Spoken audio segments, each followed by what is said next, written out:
Evangelho, quarta-feira, na oitava da Páscoa do Senhor. O Senhor esteja convosco, Ele está no meio de nós. Proclamação do Evangelho de Jesus Cristo segundo São Lucas. Glória a vós, Senhor. Naquele mesmo dia, o primeiro da semana, 2 dos discípulos de Jesus iam para um povoado chamado Emaús, distante 11 quilômetros de Jerusalém. Conversavam sobre todas as coisas que tinham acontecido. Enquanto conversavam e discutiam, o próprio Jesus se aproximou e começou a caminhar com eles. Os discípulos, porém, estavam como que cegos e não o reconheceram. Então Jesus perguntou: "O que ides conversando pelo caminho?" Eles pararam com o rosto triste e um deles, chamado Cleofas, lhe disse: "Tu és o único peregrino em Jerusalém que não sabe o que lá aconteceu nesses últimos dias?" Ele perguntou: "O que foi?" Os discípulos responderam: "O que aconteceu com Jesus, o Nazareno, que foi um profeta poderoso em obras e palavras diante de Deus e diante de todo o povo. Nossos sumos sacerdotes e nossos chefes o entregaram para ser condenado à morte e o crucificaram. Nós esperávamos que ele fosse libertar Israel, mas apesar de tudo isso, já faz 3 dias que todas essas coisas aconteceram. É verdade que algumas mulheres do nosso grupo nos deram um susto.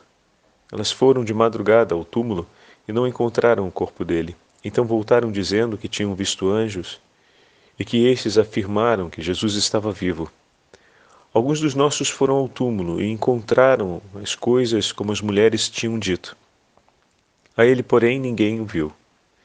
Então Jesus lhes disse: Como sois sem inteligência e lentos para crer em tudo o que os profetas falaram? Será que o Cristo não devia sofrer tudo isso para entrar na sua glória?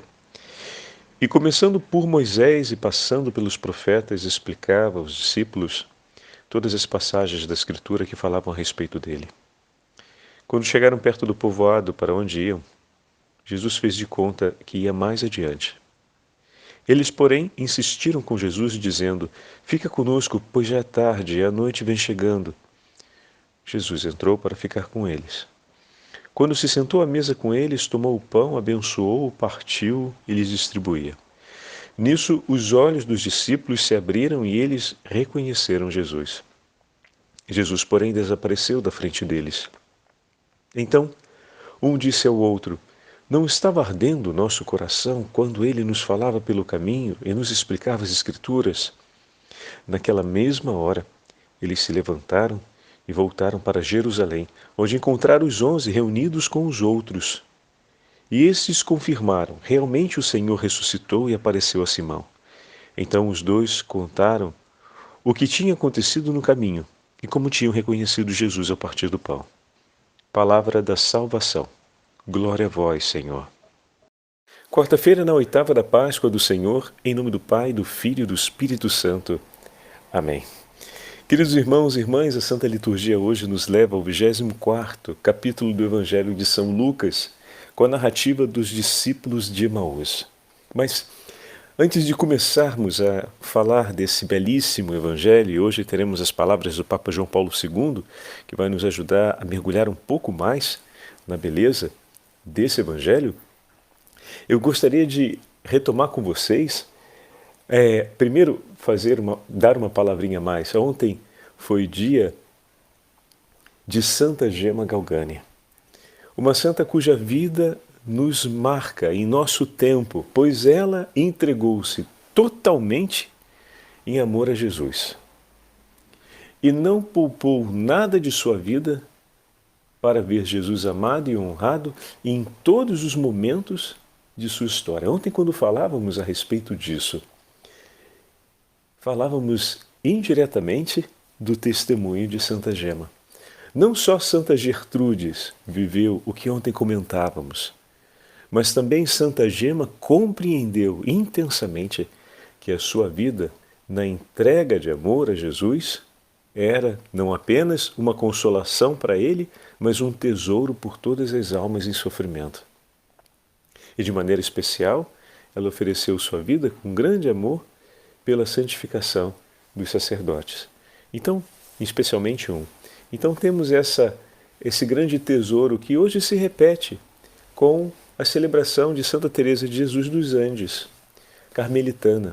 A carmelita que conquistou a santidade num itinerário tão rápido, da entrada no Carmelo até a sua partida. Toda a sua vida foi uma entrega de amor a Jesus sem medidas. Sem medidas. E aqui nós podemos então repescar o Evangelho de ontem sobre uma característica que terminamos não comentando. Maria Madalena, movida de amor, buscava encontrar o Senhor, mas ela foi encontrada primeiro por ele. O Senhor vem até Maria, o que nos mostra o quanto o nosso Senhor nos busca amorosamente.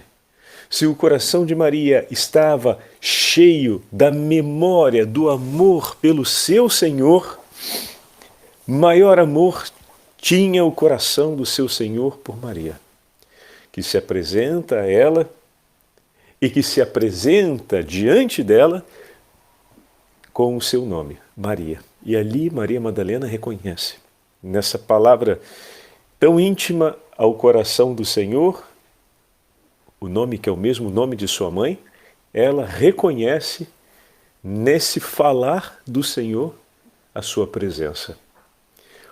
O chamar o seu nome marca o conhecimento da pessoa de Jesus. De fato, a ovelha conhece a voz do seu pastor. De fato, os nossos nomes estão nos lábios do Senhor e nós conhecemos a sua voz. Pela voz de Cristo, descobrimos a nossa vocação, o sentido da nossa vida, o valor do nosso nome e reconhecemos também o poder que Deus tem sobre a nossa história, como aquele que nos chama à vida, nos conduz à vida e nos edifica no amor. Pelo seu nome, ela compreendeu ser o seu Senhor. Quando o seu nome estava em seus lábios, ela percebeu que estava diante de seu Senhor. Meu irmão, minha irmã, os nossos nomes também estão sobre os lábios de Jesus.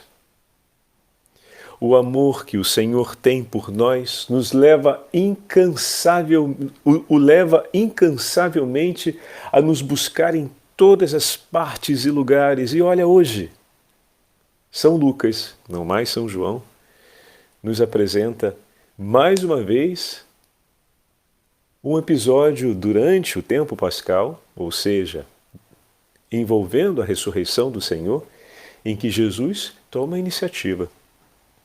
Os dois discípulos, Cleofas e um outro, caminham em direção a Emaús. Na descrição, Lucas, que fala sempre com muita clareza dos sentimentos, apresenta que ambos estavam tristes. O clima da própria narrativa bíblica já nos retrata o ânimo diminuído dos dois. Mas eis que Jesus começa a caminhar com eles. O Senhor toma a mesma estrada. O Senhor faz-se companheiro. O Senhor os alcança. Enquanto eles iam para fora de Jerusalém, o Senhor os alcançou. O Senhor caminhou com ele a estrada que estavam fazendo para que eles voltassem para Jerusalém. Mas era preciso que eles tomassem essa decisão. Mas essa decisão, atenção, não seria tomada sem que o coração deles fosse novamente aquecido por Deus. Olha que maravilha! Era preciso que o coração deles voltasse a estar incandescente de amor. Vê, queremos a conversão de nossos irmãos, queremos que os nossos irmãos superem os momentos de prova. Olha o Evangelho de ontem e de hoje se encontrando sobre esse viés, né? Queremos que os nossos irmãos vivam um caminho de conversão, queremos que os nossos irmãos superem um período de prova, de provação. É preciso, para isso, que o nosso coração se torne outra vez incandescente de amor, meus irmãos. Incandescente de amor. E hoje estamos vendo, no texto dos discípulos de Emaús, que o Senhor realiza isso fazendo memória da palavra.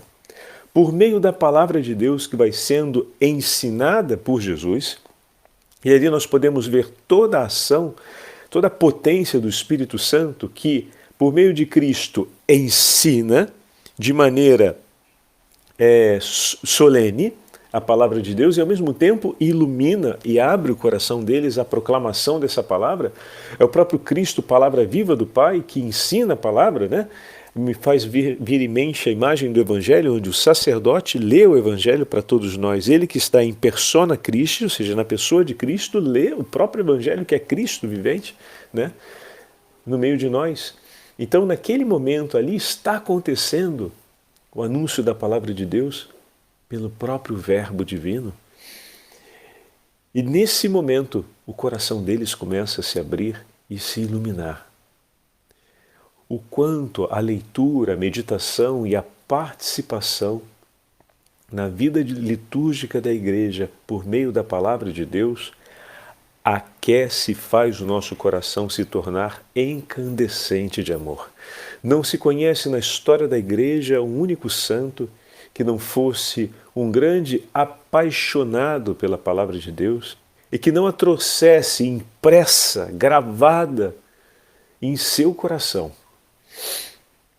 Que fechando os seus olhos, ou mesmo na ausência de qualquer outro instrumento, como por exemplo a Bíblia, ou os escritos de um pergaminho, ou os vitrais de uma igreja, ou então as páginas de um lecionário, conseguiam ler e conter em si a palavra de Deus, porque ela estava impressa em suas memórias, em sua própria vida, em seu modo de ser, em seu modo de ver o mundo, de se relacionar com ele.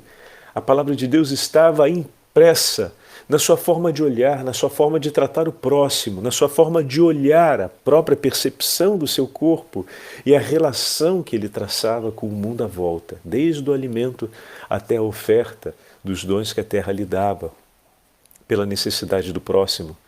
No olhar a vida do irmão e no ver o próprio passar do tempo, em tudo que eles fizessem, a palavra de Deus estava presente e era evidente, pois ela estava impressa em seus corações, em suas almas, em uma palavra impressa em suas vidas.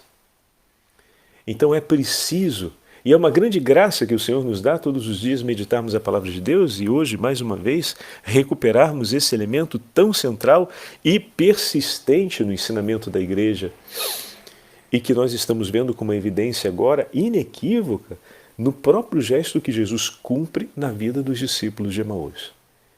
Para que eles pudessem tomar a decisão de voltar a Jerusalém, para que eles pudessem permanecer unidos a Cristo, firmes na perseverança, fortes na esperança, para que eles pudessem viver o anúncio da caridade e receber o anúncio da ressurreição, era preciso que primeiro os seus corações se tornassem incandescentes de amor.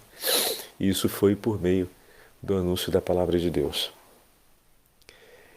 Dessa forma, por meio do anúncio da palavra de Deus, eles fizeram memória do amor que sentem pelo Senhor, do amor que os levou até o Senhor, do amor que os une ao seu Senhor e conseguem superar, atenção, aquele momento de prova que estava gerando em seus corações um grande peso de tristeza, desânimo e desilusão. Por meio desses três sentimentos que os maceravam, os colocavam à prova naquela hora, a incandescência de amor gerada pela meditação da palavra de Deus levou-os a superar essa provação desses sentimentos e os seus olhos se abriram diante da atitude de Jesus. Como assim, Padre Fábio? Antes do Senhor tomar o pão, dar graças e partir, eles apresentaram um pedido a Jesus. Já é tarde, fica conosco. E a atitude de Jesus foi escolher ficar com eles. Jesus escolheu estar com eles. Aquele que anunciou a palavra de Deus e que fez os seus corações novamente se acenderem no fogo do amor a Deus, escolheu ficar presente com eles. Escolheu a companhia deles. Não apenas caminhar junto, mas permanecer com eles durante a noite. Obviamente, ali estamos diante de um pedido objetivo, passar aquela noite. Mas o Senhor oferece muito mais do que passar simplesmente uma noite, mas permanecer vivo, ressuscitado no meio deles, no coração deles. Isso eles iam descobrir no partir do pão. Mas o Senhor, Ele não quer só oferecer por nós um momento de incandescência, ou seja, dar de novo um gás novo. Às vezes a gente se contenta em pedir isso, né? A gente está vivendo um momento difícil, um momento mais fraco na fé, a gente pede que o Senhor dê um gás, que o Senhor nos anime, que o Senhor faça o coração ficar novamente incandescente de amor. Mas é como se a gente se contentasse nisso.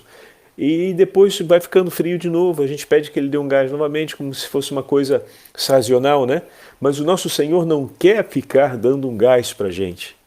Ele quer permanecer, Ele aquece o nosso coração para ser um lugar de permanência, um lugar da sua presença perene. E quando volta novamente a esmorecer, a gente pede que o Senhor aqueça novamente. Mas é importante aqui saber qual é a escolha de Jesus.